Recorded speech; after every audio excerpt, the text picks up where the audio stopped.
close encounters with warbirds and wildlife. Ken Ulmer is road tripping in Sevierville, Tennessee to see the action at a pair of attractions. I am fascinated and terrified. Have I ever looked more uncomfortable on TV? At Rainforest Adventures with Bill. You've got a rainforest right here in the Smoky Mountains. We do. This is actually home to over 600 animals representing 150 species. Tell me about my new friend.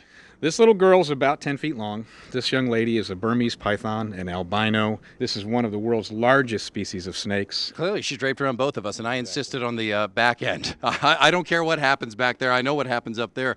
You really do have a lot of endangered species here that people might have only seen on a computer or TV. That's correct. In fact, one of our goals has always been to kind of shoot for the unusual.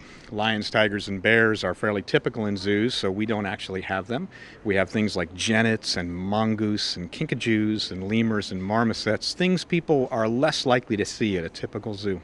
From protecting endangered species to preserving the history of soldiers from the sky at the Tennessee Museum of Aviation with Don. How many aircraft do you have here? We've got about 12 to 15 airplanes here, and we got several that fly, get out and do their thing, go to reunions, air shows. You may be just a visitor walking through here and enjoying the museum, and you may be lucky enough to maybe see one of them warming up or maybe taking off to go to an air show. So flying warbirds are rare, and they're getting rarer every day. I bet that is an amazing sight. You were in the Air Force for how many years, sir? I spent 21 years in the Air Force, actually flew airplanes and had a good time. Couldn't believe I was getting paid, and this is the next best thing to being in there and doing it. Well, thank you for your service then and now. You can find out much more about the great family attractions in Sevierville from the road trip and link at WLOS.com. At the Tennessee Museum of Aviation, I'm Ken Ulmer.